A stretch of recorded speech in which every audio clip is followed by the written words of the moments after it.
everybody. Welcome back. I'm Susan Linder, your host of the Innovation Storytellers Show. We're taking a little right turn today. We're taking a little bit of a departure from our day-to-day life inside of the executive boardroom, and we're turning more toward our social communities, our networks, the folks around us who make us great, make us smarter, and also give us a different perspective on life. And that's why I'm so grateful to be joined by Leigh Higginbotham Butler, who is the founder and CEO of Akina Technologies. So if you haven't heard of Akina yet, trust me, you will. It is a social enterprise that leverages new media and innovative solutions to address the systematic disparities faced by Black women. Leigh is a 3-time startup founder and a 2-time nonprofit founder and mother of 3 young boys. And with more than 20 years of experience in government affairs and public relations, Leigh has a proven track record of building and managing very strategic partnerships and designing and executing effective campaigns that generate positive media coverage for organizations everywhere.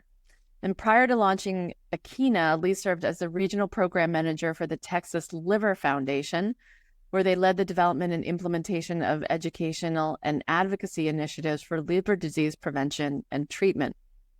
So we're going to talk today about being a powerful advocate for the causes that we care about and using innovation as a tool to really see ourselves and our communities, and more importantly, our opportunities differently than perhaps we did at first. So Leigh, thank you so much for joining me today. Absolutely. Thank you for having me. I want my listeners, many of whom have big corporate titles, lots of innovation experience, lots of innovation background. Today's conversation is a bit of a departure from the typical corporate scientists and corporate innovators that I talk to. And I thought it was so important because sometimes we forget what happens when we leave the office at night, right? Or what's happening to our colleagues around us, that we're going through the day-to-day of our work, but we're not necessarily even thinking about what's impacting our day-to-day well-being, our growth, our expansion in our respective careers, especially for women of color. So if you're working alongside other women of color, or you get home and you look around your community and say, wow, I wonder what's happening for my sisters around me. Let's talk a little bit about what inspired you to start Akina to begin with. And maybe first, and we'll get to tell us what Akina really is. What is the heart, the beating heart of Akina? So I have navigated corporate America. I have worked in government. I've worked for a lobbying group. I've worked for nonprofits. I have always been in this space and place of advocacy and policy change. Growing up in a family like mine, which was very instrumental in the civil rights movement, we were always taught to give back. Our community needed us, and so it was incumbent upon us to much is given, much is expected. That sort of phrasing has sort of lived in my soul since I was a child. And so, yes, it's always been a part of me. When the summer of 2020 happened, and I'm having to watch things that I know happen to people that look like me, I'm having to actually watch it play out on my television screen. That was an eye-opening experience. It sort of made everything raw again. I'm raising 3 boys. Hearing George Floyd call for his mother ripped the soul out of my body. I knew that something in that moment had to change. I know that if something happens to one of my boys, I don't know what I would do. I often tell my oldest, he insists on having a motorcycle one day. I'm like, why do you insist on killing me? Like, I would not survive if you get into a motorcycle accident. As a former motorcycle rider, I can tell you my mother did not know until I came back from Thailand and had spent 3 years on a motorcycle in one piece. But I certainly was not going to convey that while I was there. So yeah, I get it. Yeah. As a mom now, it's a whole different story. A whole different story. It's like you want your kids to be safe, and you have to give them the tools in order to do that. And so that was sort of how Akina started, was really me and some of my friends coming together and wanting to have these real conversations without context. We wanted to just be in a safe space where we can talk about these things and we can share experiences. What did you say to your kids? Or my child's fifth grade teacher was kind of displaying some microaggressions. How do I explain that to my child? And then how do I handle it so that my child isn't othered, isn't picked out because of this issue that I had with the teacher, right? So having those conversations in a safe place, that was really what started this whole, that's what started Akina, a social media platform for Black moms. That was really it. We had an app, we put the app out. We had about 4,000 women on that app within a year. And that was through no marketing. We had a few earned media opportunities, but it was really word of mouth. It was, oh, this is here. Like, let me get on this. Let me connect. Let's do this. What we realized very quickly, though, was that a lot of the conversations that we were having, a lot of what we wanted to do, the events, the resources that we wanted to provide expanded beyond motherhood. And so we didn't want to pigeonhole ourselves into this space where if you don't have a child or don't want a child or whatever, this isn't your community. That we just wanted to do away with that. So we took the app down. We've spent the last 18 months rebuilding, and we have developed a way in which Black women can be connected and resourced by creating a intersection at technology and community. So we provide digital classes, we provide in-person experiences, we provide articles, master classes, any type of way in which you can convey information. We are building that out. What we do is we connect experts and organizations who have this information, who have this knowledge. We connect them with the individuals that need it. So as a company, we don't create content. We're not experts in any particular field, but what we do is we assemble the audience and hand the microphone to those experts and organizations. We're really creating a way in which people can come together and start sharing this information with the women that need it the most. So that moment of like, you'd already had a business, right? But you recognized that something else needed to shift in order to really benefit your target market. That is not an easy pivot. I mean, if you think about some of the changes that folks have had to make, right, in the course of developing and designing new products, new platforms, et cetera, that's a pretty big shift. How did you come to that conclusion? And what did you tell your 4,000 users already that you were shifting? So I think that my husband and I both have a very entrepreneurial mind, right? When we see a void in the market, it's something that we think through.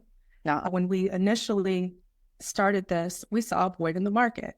There was not a place where Black moms could come together other than the Facebooks of the world and those kinds of things. But there wasn't like a really safe space that was built and designed for us. And so that's what we sought to create.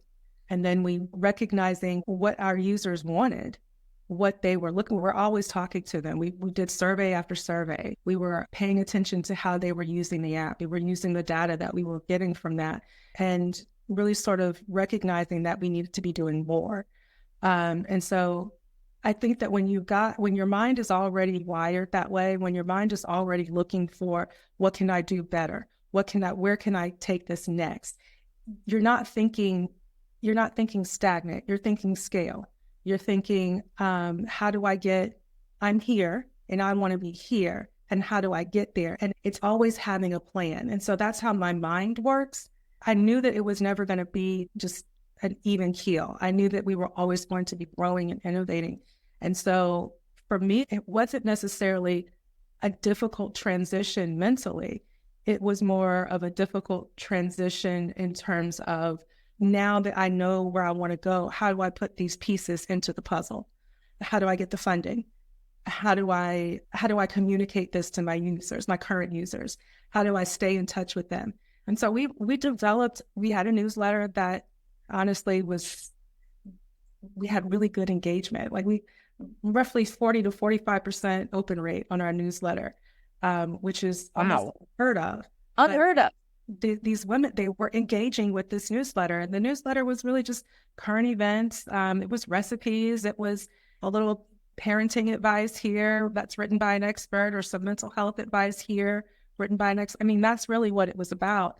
And they were engaging with it. So we continued to sort of speak to them through the newsletter. We explained to them, listen, we're going to take this app down and we're going to rebuild it in a way that is more inclusive. And so that's what we did. And we've just really been in touch with them. We've been sort of keeping them in the loop, asking them survey questions like, what are you looking for? What would you pay? All of these things. We wanted to hear from our users how they wanted to see this thing being built. Yeah. And so that's what we've been spending the last 18 months on. And when we're launching March 28th, and I think that when we launch, the women that have been rocking with us since 2021, I think they are going to be floored. It is, what we've come up with is not just informative, but it is beautiful. It is a really beautiful, it's an experience. And that's what we really wanted to create.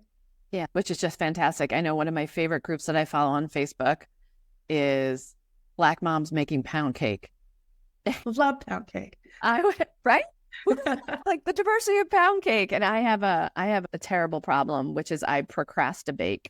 So when I have a big writing assignment due or something, I find that my anxiety levels recede when I bake something. And I'm a single woman living alone. All I do is walk around my apartment building, knocking on doors, going, would you like a slice of pound cake? Needless to say, I am the belle of the ball in my building, but it's amazing, right? These little things that connect us in ways, and who knew there were thousands of ways to make a pound cake? Certainly I didn't. But these traditions, right? They wind up creating connections in ways that we can't. And I think in the world of storytelling, the way that we bridge the gap between innovation, the shift that you're making from one platform to a new, is the stories that we tell to allow people to envision a future that they couldn't picture on their own. So great stories have the ability to paint that picture. So tell us a little bit about what your hope is for Akina as you bring women of color together on it. What is your desire? So I believe that access is empowerment. I believe that you're not going to ever level up in whatever it is that you're doing unless somebody has given you access to something, whether that is a job, whether that is mentorship, whether that is just advice, tools, resources. There are things that we all need in order to keep moving and keep doing better. I don't believe that we were put on this earth to just exist. I think we were put on this earth to be the best that we can and to do the best that we can, whether that is in your community or in your family. I think that it can look a lot of different ways, but in order to be here, and I'm a believer, so in order to be here and serve God's purpose, we have to continue to grow. And you're not going to grow if you're not having access to those growth materials, right? Like food, water, shelter, information, all of the things that are essential to your growth and development. And so I'm going to tell you a story. When I first started Akina, I was talking with my friends about it. We had a whole Zoom call and we were talking about it, and I was telling them, this is what I want to do, blah, blah. And my very best friend, we've been best friends since we were 9 years old. She said to me, Leigh, I don't know where I would be if I did not have the access that your family provided to me, just in terms of, she's an attorney now. I used to work for my mother, who's an attorney. She watched my mom. And so she's matriculated through college and now law school. And now she is an attorney. She's doing great. When she was sick, or when anyone in her family was sick, or her son, she had my dad really quickly could get her in for the point. She was like, that's access. And she was like, I would not have known that there was a Hampton University. I would not have known that law was something that I could actually do, if I had not had that access that I had for you. And that really stuck with me. It was something that I didn't realize she felt that way. And I didn't look at it that way, but that's what really stuck, and what has really pushed me to keep going we are all responsible for one another, I believe. And if we have information or something that can help another person, we should be sharing that. We should not be keeping that to ourselves. And so for me, access is empowerment. And that's what I want Akina to be, that access point. Whatever it is you're looking for, you'll find it here. I mean, we have our main buckets in entrepreneurship and career development, maternal health and healthcare, mental health and wellness. But we want to expand into things like beauty and fashion, finance, credit, all of these things that we need. We need the real information today, up to date, that is going to help us get to that next level. And so that's what I want Akina to be. I want Akina to be sort of a Google for Black women, but also have that connection piece where we're coming together, we're meeting each other, we're forming real relationships with each other, and we're helping each other succeed in whatever it is that looks like for that person. Right. But this isn't an old-fashioned social network, right? I mean, this is an empowerment network that is also seeking to really step into a technological future too. Can you talk a little bit more about that? Right. So there's a few things that we're doing in terms of technology and how we're using it. Of course, we've got our website and we are developing an app. And one of the things that both of these things will be able to do as our algorithms are developed, they'll be able to match you with information. They'll be able to match you with people, with mentors, with groups, based upon, how you're interacting with the website. The other thing that we're doing is we're building a culturally competent AI tool based on how you're interacting with our app and our website. So building our own data language models that will speak to how this AI tool is built and the information that it's providing, with the understanding that Black women are not monolithic. I mean, we're nuanced human beings, but being able to recognize that and give us relevant and credible information free of biases and prejudice. Yeah. And for folks who don't know, right, the data is so important, right? If you're building any kind of technology platform whatsoever, having unbiased data, which is a giant question mark whether or not this even exists.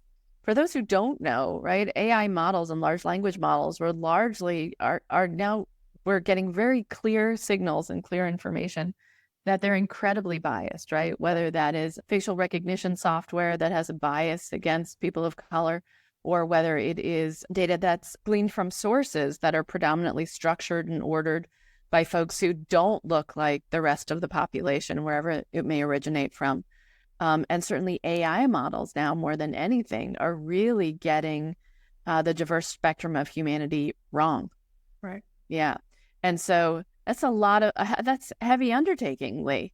It is. And that's a longer term play, obviously. But that's where we think the world is going. I think we're not going to escape AI. I think AI is going to evolve into things that you and I cannot comprehend today. And I think technology as a whole is going to evolve into something that in 20 years, we won't recognize what the internet is and how we're using and how we're innovating. I think that's where the world is headed. And so being able to constantly keep up and add to those conversations and add to that innovation, we want to be a part of that. And let's be honest, Black women are not really a part of the technological conversations. We're in Silicon Valley, but few and far between. And when I tell you, going down this path, I have met some powerhouse women in technology that you don't hear about. You never know. One woman I was talking with the other day, her team was instrumental in creating what we now know as text messaging, and like how we're using our iPhones to text and our Samsungs and all of this, like how that was all from her. And I was like, that's amazing. And nobody knows that. But we want to be that platform that tells these stories, that platform that says, hey, this person did this. She looks like you. You can do this too. Like the sky's the limit. We don't have to. Representation is so important, and I cannot overstate that. Seeing yourself in the world, moving in different ways in which you could never imagine, seeing yourself on screens, seeing yourself on the news in a positive way, those things they really do shape who you are and how you see yourself. And I cannot say that enough. I feel like we say representation matters and it's just now this catchphrase, but it really does matter. And I think that where I would like to see Akina go is that place where you can see yourself in whatever capacity you desire. Well, I can't think of a better conversation to have over Women's History Month as we step into a new future around what women's history can be, right? We have the opportunity to write it in a way that perhaps has never been written before. Mm-hmm. So, Leigh, thank you so much for joining me on the show today. Where can people find out more about Akina? I know you're launching March 28th. Did I get that right? Yes.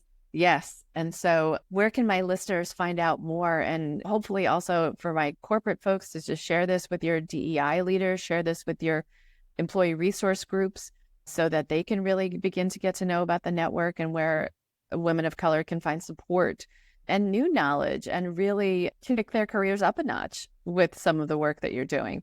Where can they find you? Absolutely. You can find us on our website, akinaconnect.com. You can find us on Instagram, Akina Connect, LinkedIn, Akina Connect. Yeah, that's where we are. Fantastic. Well, thank you for joining me on the Innovation Storytellers Show today.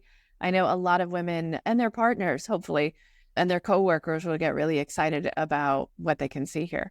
Absolutely. Thank you. Thank you.